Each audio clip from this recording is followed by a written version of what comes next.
Welcome, everybody, to Dead Talk Live. I'm your host, Viz, and it is my honor and pleasure to welcome our guest tonight, Nicole Brydon Bloom, star of 1BR. Nicole, thank you so much for being here with us. How are you doing tonight? I'm doing well. Thank you so much for having Oh, me. it is our pleasure to have you here. So let's just get started right away. How did the role of Sarah land on your lap? Or maybe that's a little oversimplifying it. It was not that simple. Oh no. So I had been auditioning and came across this script. My agent sent me the script that David wrote, and I read through it and I loved it. I loved it. It's twisted and it's weird, but it was, so interesting. And I was sitting next to my roommate as I was reading it, and I was audibly gasping while reading it, which had never happened to me before. So that was kind of exciting. And then I auditioned for the project. I got good feedback, and then I didn't hear anything for a while, actually. Okay. Um, and and then, about a month later, my agent called me and she was like, "I need to talk to you. 1BR starts filming in 3 days, and they want you for Sarah. Can you fly out to LA?" And I was like, "Oh my gosh, wow." But I hopped on a flight and I met with David, and I said yes. So Three that was pretty exciting. days. They only gave you 3 days notice. Wow. Yes, yes, yeah. There were a couple things that had happened. They had another girl actually lined up for the role, Hmm.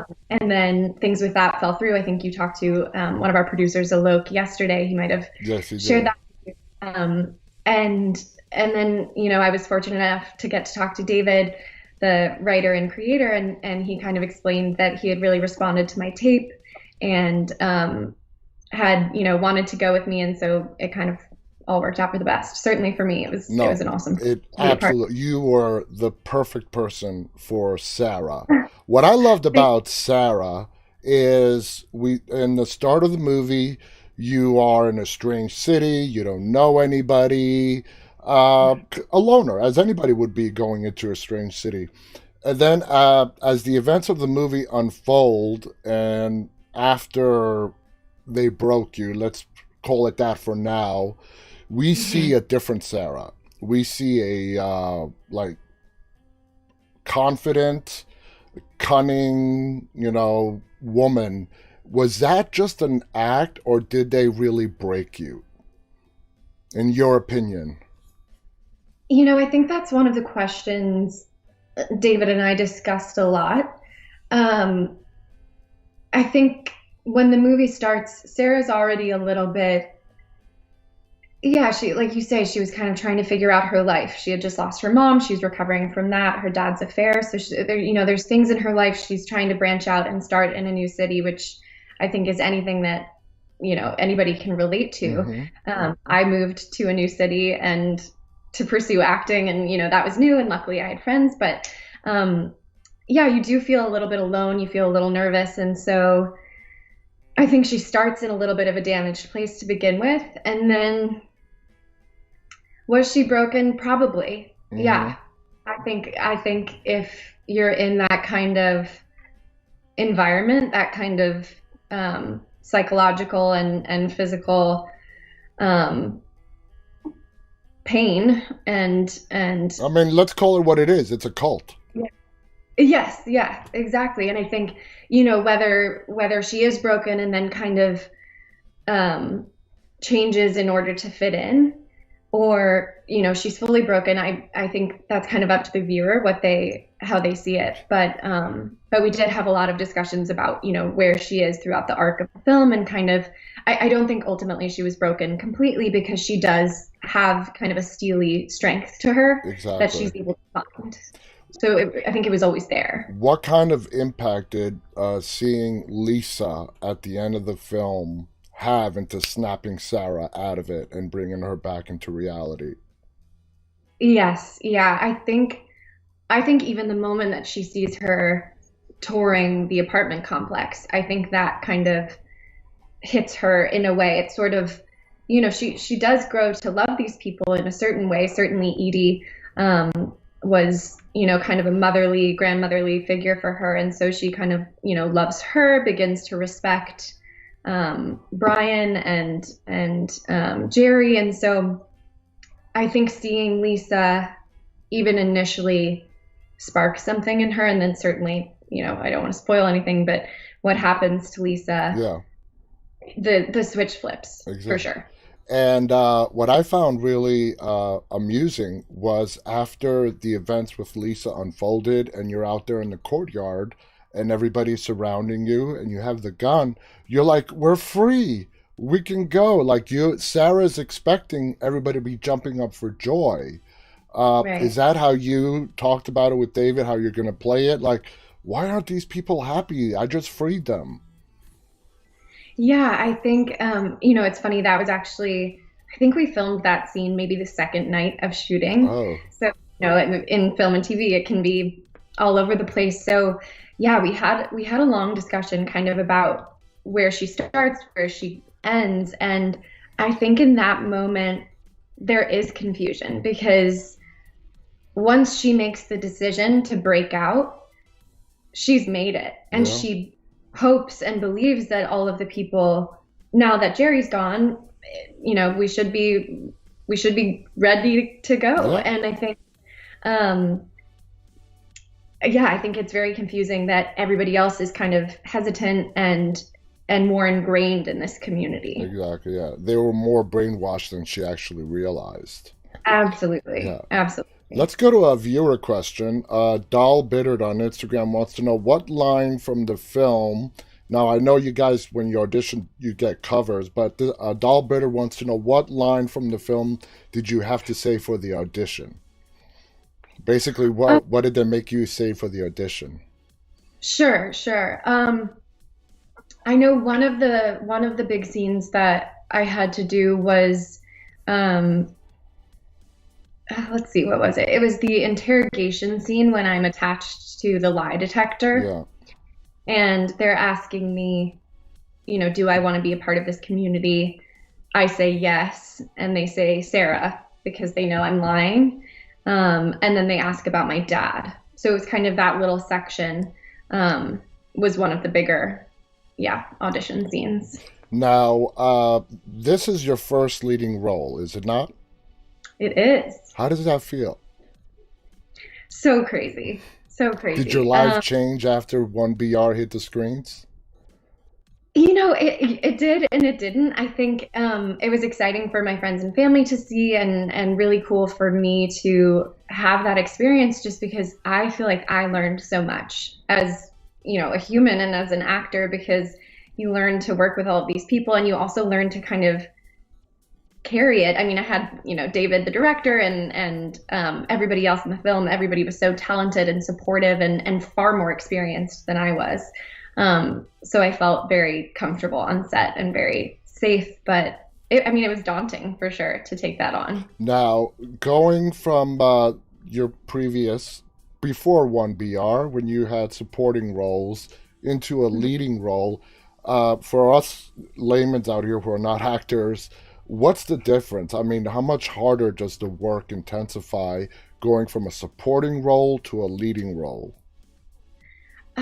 It is very different. I think the projects I'd worked on before were amazing and I loved them, but you're kind of, when you're a guest star or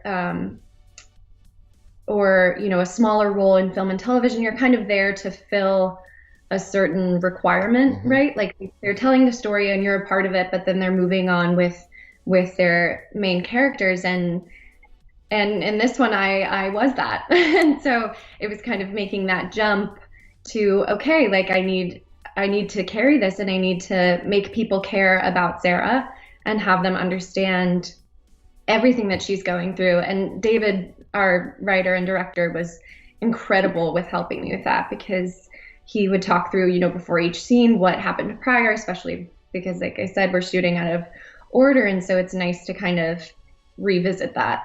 Um, but yeah, it was definitely a big change. Now, because of the casting change, there was somebody else cast for your part, and then you came in. I assume the rest of the cast was already there. Is that accurate?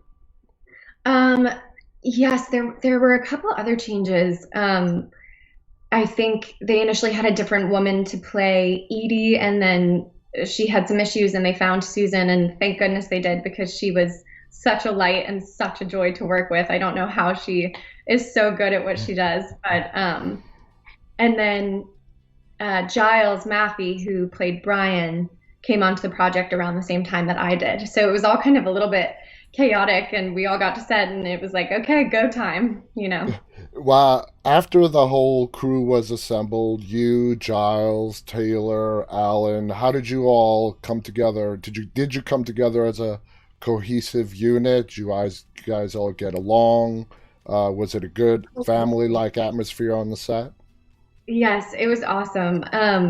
Taylor and Giles were incredible. I mean, they had like a total bromance going on, and I felt like third wheel for sure.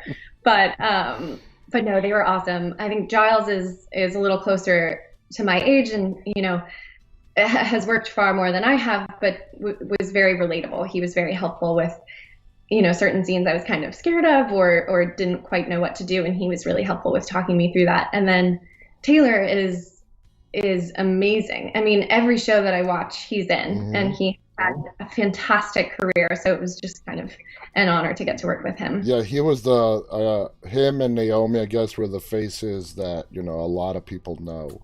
Uh, Exactly, exactly. Now, in the horror field, were you a horror fan before going into this project? I am such a scaredy cat. I Trust love. me, you are not alone. You don't know how many people I've spoken to. I'm still trying to find a few that were big horror fans that were in big horror movies. I know. Well, it's funny. My mom and I have a twin sister. They love them. So I grew up with them watching and me kind of like peeking in to see what was going on and then freaking out and leaving. So, but I do love reading it. So I love reading, scary mystery books and I loved reading the script. Um, and I was obviously able to watch this movie because I knew what was going to happen. Yeah. But yeah, I do get a little scared. Now being the lead in a horror movie that's doing very well and is very successful, are you open to doing a lot more of them?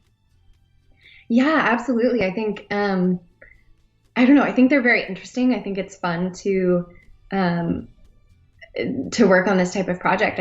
I hope more opportunities in this field come up. I think they will. Because you have that, and I hope you take this as a compliment. You have that last girl standing look. Line a lot, yes. Marco on Instagram wants to know, what did you study in school? Oh, okay. So I went to Elon University, and I always loved acting, but I didn't think I would actually go into it professionally. Um, so I went into school majoring in journalism, and I was writing and still storytelling in a way. And then I saw a show at Elon and realized that I wanted to be on stage doing that. I still loved it, and so I switched into the BFA acting program. Hmm. And so I continued during journalism as well, but really focused on acting. That's great. In 2019, were you surprised to win the Nightmares Film Festival award for Best Actress for 1BR? Yes, I was. That was so amazing. It was so incredible, and I mean, awesome people nominated, and I was just happy to be in that group. But it was an honor to be the Now, winner. you mentioned Alan before, legendary actor. He was your dad. How was it working specifically with him as your on-screen dad? It was good. That was probably one of the hardest scenes. I mean, there were definitely a lot of hard scenes in that movie, but I think that relationship and that dynamic and kind of everything that's at play for Sarah in that moment when he comes in, um, was hard to kind of like zero in and have that with him. But, like you say, he's such a talented actor. He made it really easy for me. Um, and I don't know. It's interesting. I think, yeah, I think that was probably one of the most difficult scenes for me, just because she's trying to protect him, but she's also mad at him, but wants to forgive him because she loves him and it's Hmm. her dad. So, um, it was difficult, but ultimately, it turned out to be one of my favorite scenes watching it. So, Yes, yes, it was. Now you have done quite a bit of TV, like you were in Law and Order SUV. What would you say is the biggest difference from doing TV to film? I think, I don't know. I mean, I think in some ways they're very similar, but I think with film, especially, we were on a tighter budget, a shorter shooting schedule. I think we just had less time. So it's a lot of hurry up and wait because, lighting needs to figure things out, hair and makeup needs to come in and fix things. Our cinematographer, who was incredibly talented, David, was, organizing the shot and everything. So you're kind of on standby up until the moment that you film. And then for 1BR, we got maybe 3 or 4 takes Yeah, of each scene, and that was it. So that was different for me. I think for The Affair and Law and Order SVU, there was a little bit more room to kind of play. exactly, exactly. Now you made your acting debut, and correct me if I'm wrong, as Amy in the Michael J. Fox show. Is that accurate? Is it? I did, yeah. Did you actually get to meet Michael, interact with him? What was he like? If you did. So I actually didn't work with him directly. I filmed on like an overnight shoot with the girl playing his daughter. So he was Um, on set, but no, I didn't get to meet him directly.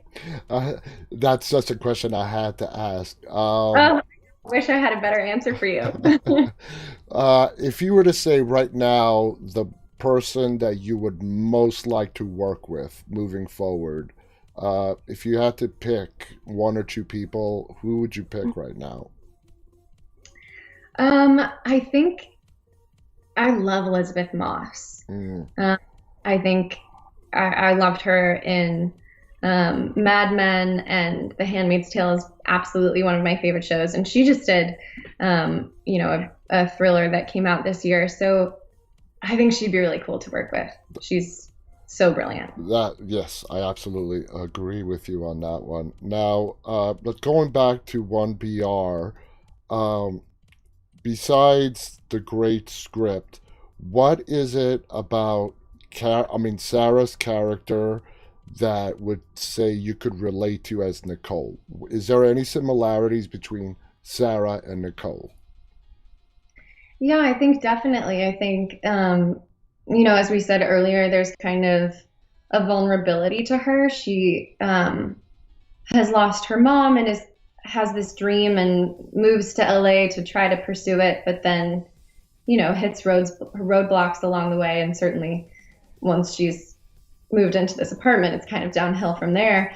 But yeah, I definitely related to her. I think she's maybe a little more introverted and um, pensive than I am, Hmm. but I felt a connection to her for sure. And it was fun to kind of delve into that because, like I said, even though she is, quieter than maybe Lisa, who she works with, who's, Yeah, you know, says whatever and confident in everything, I think Sarah is still finding herself and ultimately does realize that she has a strength to her. absolutely. Now, you said Yeah. you have a twin sister. Are you the only one who is interested in acting in your family, or is your sister interested in it, or are you the only one? So she used to act with me. We went to a theater camp together, super nerdy, but very fun. And we did shows together and stuff, but she has moved into a completely different career. So I'm the only one acting. I'm sure your whole family is like your biggest cheerleader, though, and I'm sure they've probably seen 1BR at least more than once. They have, they have. It's actually funny. My twin sister, we were not identical, but we do look similar. And at one of the festivals, a couple people came up to her and congratulated her on the project, and she was like, "I didn't know what to say. I felt bad." I was like, "Thank you, but I'm not her." Yeah, they've been very supportive, and um, it's been a lot of fun to share that with them. Now, moving forward, I ask this question to a lot of my guests, and this is sort of like a hypothetical what if. Uh, you're still at the start of your career. You have a long, bright future ahead of you. If someone were to hypothetically tell you, hey, you can get a role on a TV show that will guarantee you job security for X amount of years to come, or you can be in the next biggest hit film that will really give you a leg up on being in the hottest movies for several years to come. Which path would you go? Which path would you choose? I know it's a weird hypothetical question, and it's I mean Yeah. I'm just curious as to what people's different answers are to that question. Do you choose job security on a TV show that you know is going to be around for several years? Or do you Mhm. pick a role that's going to be, you're pretty sure it's going to be a big movie, big budget, that is going to advance your career more in film? Well, listen, both options sound great. I think I don't know. There's pros and cons to both. I think as an actor, job security sounds great. And if it was a show, I love Homeland and The Americans, something like that, Yes. gripping and kind of each episode you're exploring a completely different experience. I think that could be really cool. But I also like the idea, as an actor, we love to play and explore different characters. So I think while there's a lot to find in one character, especially if it's 5, 6, 7 seasons, um, it's tempting to say the opportunity to play a bunch of different characters just to have those that variety of experience. And that's a very common answer. That's a very common answer amongst the guests that I've spoken to. Hmm. Instead of being boxed into a role that they have to play, even if it goes for 10, 15 years, they would rather have the freedom to go out and explore different characters throughout their career. Now, there's a scene in the movie where your cat does not suffer a good fate. Are you an animal lover, first off? Oh, 100%. Now, I love animals. Yes. how did you feel when you read that part in the script? Pretty horrified. I my family has two cats who I love, and so yeah, that was pretty brutal reading what happens to that sweet cat. But I think it is a catalyst for the rest of the movie, so I understand why it was in there. Yeah, But yeah, yeah. pretty, And yeah, luckily, it didn't get too graphic. It was yeah, more of the, yeah. Glad they handled it the way that they did yeah, for sure. they handled it very well. Now, was that, uh, is it, I mean, whose character are we to assume did that? Was that, Giles? I mean, sorry, was that Brian? I mean, who did that? It was that actually, I think it was Brian. I think okay. he's kind of the muscle behind Jerry, if you will. So I think he's doing a little bit of the dirty work. He was a complicated character. He was a character who is very charismatic, comes across, can charm anybody. In fact, Sarah was falling for him in a way before she found out. But yet, like you said, he was also the muscle behind Jerry and the group. Uh, what are your thoughts on that? How do you think, Giles played that role out? Yeah, I mean, I think he was a great choice because, like you say in the beginning, just an easygoing guy. He's cute. He's flirting. She's interested, and then kind of the complexity of feeling betrayed by the one person she trusted. And he has that monologue, I think, halfway through the film where he talks about being in the military, and that kind of makes a lot of sense for his character and his willingness to kind of That's right, uh, about discipline and stuff. yeah, yeah, and he's willing to follow orders, which um I mean, clearly he listens to Jerry and he follows through with. Exactly. I think But oh, go on. oh no, I was just gonna say I thought he did a wonderful job, and it was really really fun working with Giles. I think the movie makes a big statement in regards to Sarah's reaction to to the character of Lester, who was Hmm. played by Clayton. Okay, It shows how Sarah, being new to LA, is judging this creepy looking person completely based on his looks. But by the end of the movie, it is the one person actually that saved your life. Uh, Yeah. do you like that statement? I mean, what are your thoughts about the sort of the undertone in that statement the movie made? No, yeah, I think that's a great point. Um, I think it's easy to be misled by that. It's the whole, don't judge a book by its cover. Mm-hmm. And he is a little bit odd. He's a little bit quiet, and that puts her. It makes her uneasy. And I think um, the irony for Sarah is that the man she actually does trust, the one who's cuter, the one who Mm-hmm. um, works with her and she's interested in, is actually far worse than the guy she was afraid of to begin with. Yep, he's the one that turns out to be a psychopath. Well, not a Mhm. psychopath, but definitely converted.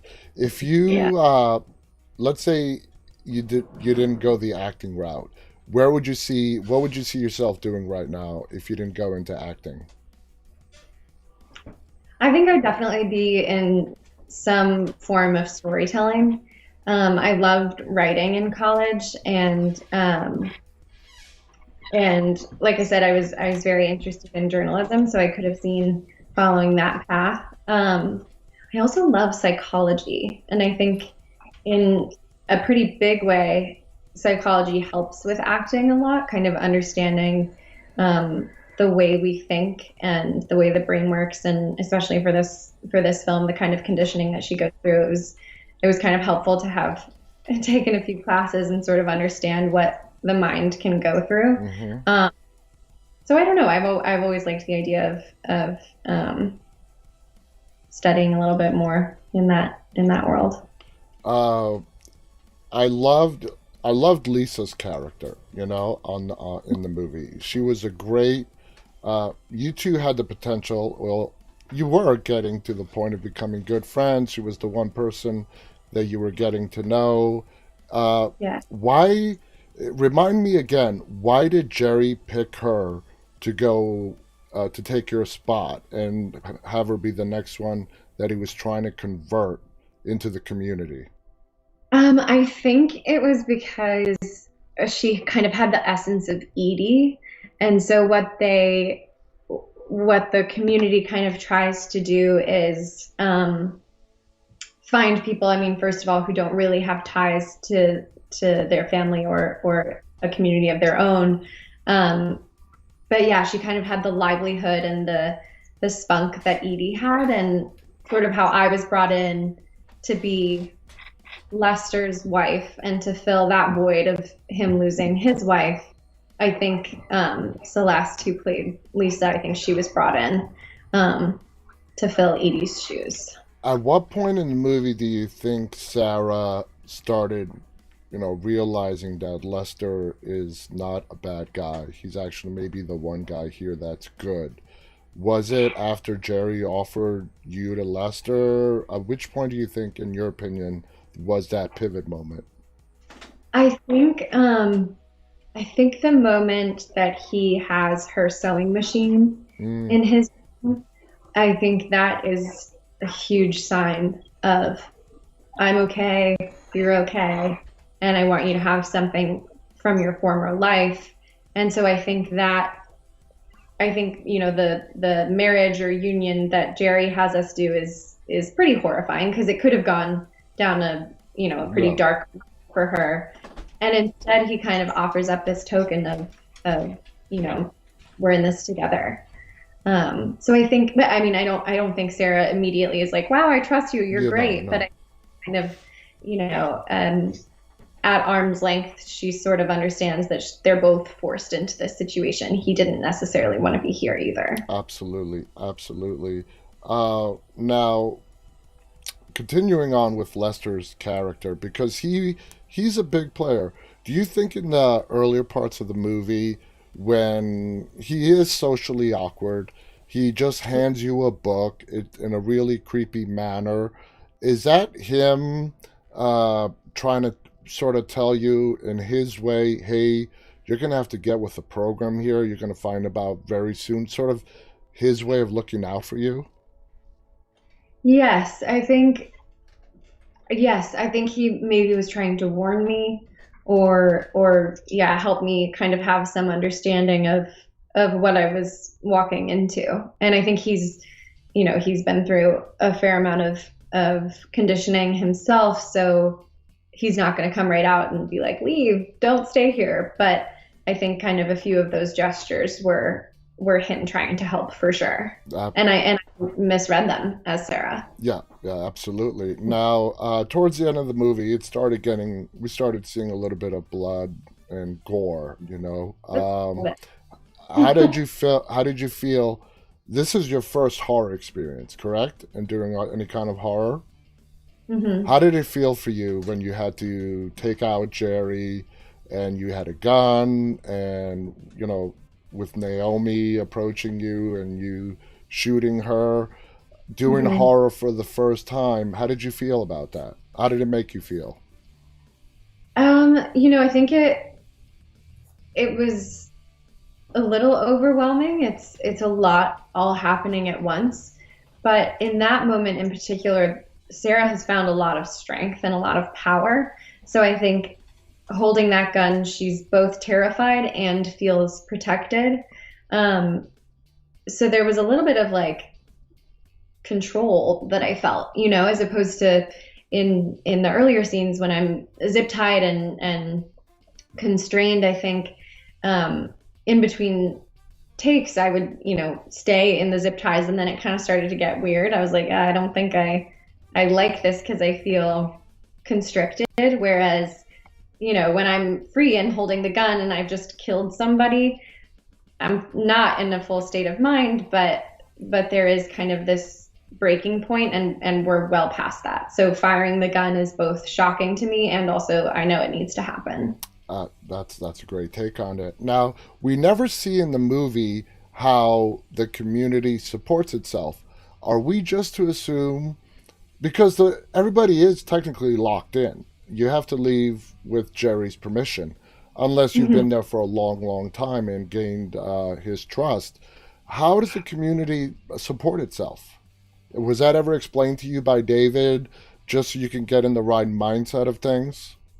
Yes, a little bit. I think the idea is basically that, they have lawyers, they have doctors, they have teachers, and they're going out into the world. Once you reach a certain level of commitment to the community, you're able to go out into the world and hold a regular job. You come back in, and that helps support the community, I think. Absolutely. How many would you say of the members, like we saw, there was a scene where you and Jerry are sitting by the door and somebody comes up to the door and it's Jerry that buzzes him out. Do you think Mhm. anybody in there had the freedom to come and go whenever they wanted? And what confused me a little bit was because he had such security on the door where it was locked, how did he get around that when Sarah first moved into the complex to where she can go to work, come back? I mean, how do you think that? How do you explain that to yourself when it comes to something that's not really explained in the movie? Yeah, that's a good point. I think probably they had, when we're sitting in that room where we can kind of watch everything on the cameras, whether it was Brian or Jerry or Naomi sitting in that room and, pushing a button that allows me to exit and I'm not even aware. I just think it's a normal door. Yeah. And because in the first scene when I walk up to the apartment complex, it is locked, and I look around and then I see the security camera above me, and then the door buzzes. So I Hmm. think there it just must have been something like that, and I, as Sarah That's assume, true. That's it's true. just the safety and security of the apartment complex. Now, we see one moment when it comes to Brian's character where he actually looks scared. And that is when you come into the security room with him and you turn over to him and you say to him, because there's a camera in the room, and you go to Hmm. Brian. Well, who's watching us? He got scared. He had a look of terror on his face, and he's like, I think he said something. Well, we don't need to know who's Hmm. watching us. Um, that would you agree that's the only moment in the entire film that we got to see where Brian actually showed that he wasn't in on the whole thing, the all inner workings that Jerry had going on in that apartment complex? Yes, I think I think he's a big man in this apartment complex, but I think what we're led to believe is that it's far bigger than just one apartment complex. So, when I once Jerry is out of the picture and I'm like, oh, we can leave, it's no, we can't, because this goes far beyond just Jerry and Brian. So I think, there's a higher up that Brian is scared of. Got it. Other control room that people are watching and they're watching us. Yeah. One of the biggest scenes in the movie where we see the cult-like mentality is when Miss Stanhope, it's time for her death, and they, they don't let her die a natural death, and Mhm. she's agreed to that. How did the cast feel in that scene? Did you guys all rehearse together to how you were going to play out that scene? Uh, you as Sarah question it. I mean, is this right? And they're telling you, well, it's the right thing.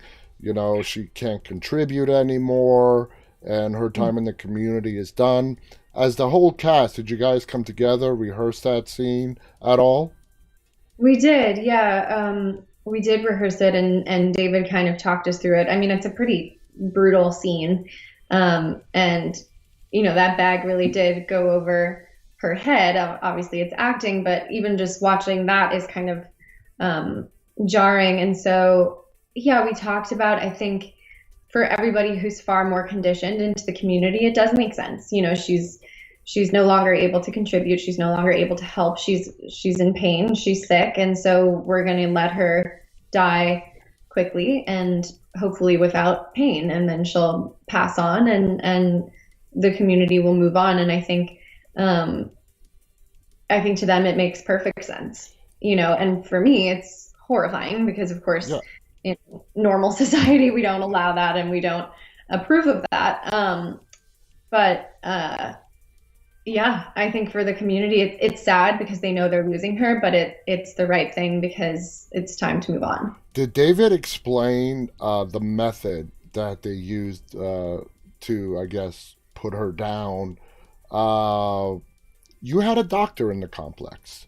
Uh, Hmm. you know, uh, Assisted suicide is legal in some states in the United States where doctors come and it's a medication mixture. You had a doctor living in the complex. Did David ever explain to you why he chose that method instead of filming it or writing it in the way of giving her an injection where she would Right. calmly just fall asleep and not wake up again? Um, no, I think it was almost like presumed to be sort of like a laughing gas that then puts you down. Mm-hmm. So it was definitely visually um, more disturbing to kind of Yeah. uh, see the bag, see the gas go in and everything. I mean injections are scary too, but yeah, I don't know quite what his decision was with choosing that particular Well, I way. think you nailed it right on the head. It made more of an impact on the audience. Mhm. Mhm. Uh, Overall, now that the movie's done, it's doing very well. It made its round. Alok told us it started out on Vudu, iTunes, and now it's Mhm. on Netflix, at least for a while. Uh, Now, he obviously couldn't say, and I don't expect you to say, but if they do come to you, say, Nicole, we got the green light, we're bringing Sarah back for a sequel, are you all in? Oh yeah, of course. I loved the team, and David is an incredible writer, and I don't know what he has in mind for Sarah. Um, I read one. I think someone wrote, what they think should happen in the sequel, and they were like, "Well, obviously Sarah will die right away." And I was like, "Whoa, what? She just made it through that whole thing, and then they just kill her off?" But that was just a fan theory. But Yeah, uh, fan fiction is very popular. People love to take stories and twist them and make them their own. yeah, yeah. But no, I mean, I think in some ways I like that it kind of stands alone and you are left wondering, where does she go from here? Does she escape? Does she get out? Um, but I'm always open to a sequel. So why at the end of the movie, okay, now once you're out of the building, we Hmm. see that the world of that cult is much larger than just your apartment complex. Okay? Hmm. In fact, just before the movie ended, I was fully expecting Sarah to get jumped by other communities around her. What made you laugh? Why? How did David explain it to you? Why is Sarah laughing as she's running away in that last scene before they cut to the credits? Yeah, I think I mean I haven't been in any situation that is that scary, but I think when your adrenaline is pumping and it's life or death, you're not thinking clearly, Yeah, right? Your only goal is to get away. And so I think she kind of gets far enough away. She's run for a while. She's exhausted. She's horrified by what's just happened. She's probably like a little blacked out, just, horrifying experience. And then takes a deep breath, ready to move on, and then suddenly sees the sign. And that means that there are, who knows how many more apartment complexes just like that. And I think it's just a moment of, are you kidding? She's just sort of overwhelmed, overcome. And instead of another breakdown where she's crying, it's just like you almost have to laugh. I mean, yeah, I do that like yeah. lower situations where it's so intense and you just like your only bodily response is that you laugh. And so I think that was kind of the moment that we talked about, and then sort of the realization that, oh wow, I need to get out of here, and this is real, this is what's happening, and you Yeah, have to. absolutely. It's appropriate. It's a totally appropriate reaction. Like you said, you've gone through one barrier after another. You finally make it out that door. You're in the middle Mhm. of the street, and then the whole neighborhood lights up. You're like, "Are Mhm. you freaking kidding me?" I mean, Yeah. it's like, "Are you kidding me?" Now, the film was very, very intense. Was there any moments, light moments, where you guys cracked up on the set? And was there any people that initiated lightening the mood, being the jokesters of any sorts? Totally, totally. I mean, like I said, Taylor and Giles, who played Jerry and Brian, were hilarious. I mean, they were always, telling stories, and Naomi too. So I think the four of us had a lot of fun despite the heaviness um, of the story. One of my favorite days was when we were filming the lie detector scenes. We would Mm-hmm. go down into the basement where we were filming and shoot those scenes, but then um, we'd come up for a break. They'd be switching the cameras around, and I don't know. Taylor was just like sharing stories of some of his favorite roles and experiences, and we were just able to kind of laugh and talk about life and not be totally in that zone until you get down there, and then you click in and you're ready to go. But it was nice to kind of have that balance for sure. Oh yeah, yeah, absolutely. What would you like to see happen to Sarah in the second part? I mean, obviously you don't know what the script is, so you're not giving anything away. If there is a sequel, what would be your ideal situation? Do we see Sarah 3 months later because of the PTSD she has suffered, locked up in a mental institution, for example? Hmm. Um, yeah, I mean, I'd first like to think that she does get out, Yes. um, that she does escape. I think that would definitely take a psychological toll on someone. So that's possible. But I sort of like the idea of her. trying to stop it. Like somehow in one of David had a couple different endings for the movie written, and then we shot a couple of them, and he, ultimately went with the one that everybody saw. Yeah. But in one of them, I run away and I find, a woman who calls the police, and then it's the next day, and I'm brought to the apartment complex, and I'm trying to show them, I'm like, look, this place is awful, and these people are conditioned, and I was tortured here, and everything is normal. Everything is back to as if nothing has ever happened. Yeah. And like, oh wait, the storage closet, I can show you the storage closet, because that's where all the monitors are, and you can see everything.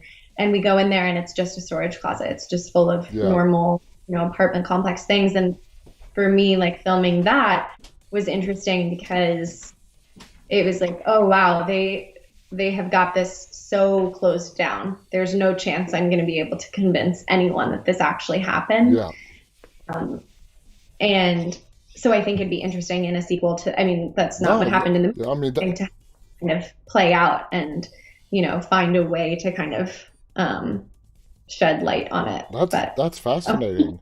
Now, from the time you got to LA till it wrapped, how much time did the whole movie, at least your part filming it, which pretty much is the whole thing, how many days were you on the set for? So I think we were on set for 15 days initially, and then a couple months later we had, I think, 4 days of reshoots. So it was very short. Okay, that is short. That's pretty good. A movie of that caliber to be shot in that short of a time. Alok is really proficient. I know. Now, are there any projects that you're currently working on right now, or in the works to be working on anytime soon? Not at the moment. The past year was pretty slow. Just, obviously the COVID. world Yeah. went on hold. But auditions have picked back up, and it's been a busy month. So hopefully a few of these things will pan out, and I'll be excited to get back on set. Absolutely. You're going to have a bright, bright future and career. We're going to be seeing a lot of you on the screen in the years to come. You were absolutely great in 1BR. I loved the movie. I loved your character. I loved how you played the character. I always tell everybody, you don't need a big budget to make a good film. You need good writing, good directing, good acting, and you don't need $1 billion to do that. You know what I Yeah, mean? yeah, And and it too. Everybody was so. exactly. Yeah. Mhm. Everybody on the set was great. You were amazing. I want to thank you so much for coming on here with us tonight. Are there any final thoughts you want to share with the audience? No, I mean, thank you so much for watching. I'm so glad so many people responded so positively to the film. It was really thrilling for all of Did us. that surprise you that it is doing that well? Um, yeah, because we had an initial release. We had done some festivals, and it got good reviews, and then we had an initial release on iTunes, I think in May. Mm-hmm. And there was a little bit of buzz, and then it was kind of quiet, and then suddenly it hit Netflix, and it just blew up. I mean, I had friends texting me, and they were like, "Wait, you're in a movie?" And I was like, "Oh, yeah." um, so I think just kind of that was the perfect um, place for the film to end up, and I was surprised, but also really, really proud to have it do so well. Would you be surprised if 5 years down the line, if you're doing another interview 5 years from now, and somebody asks you what was your biggest break, and would you turn back and say it was 1BR? Oh, absolutely. Yeah, Absolutely. Yeah. absolutely. Well, we wish you all the success in the world, Nicole. Thank you so much again for being here with us. Guys, thank you so much for watching. I'll be back on the air again tomorrow night. Again, a special thank you to our guest, Nicole Brydon Bloom. The movie is called 1BR. It's available on Netflix. Please, if you have yet to do so, go ahead and check it out. You won't be disappointed. It is an amazing film. Till tomorrow night, guys. Nicole, thank you. Everybody stay safe and stay walking. Good night.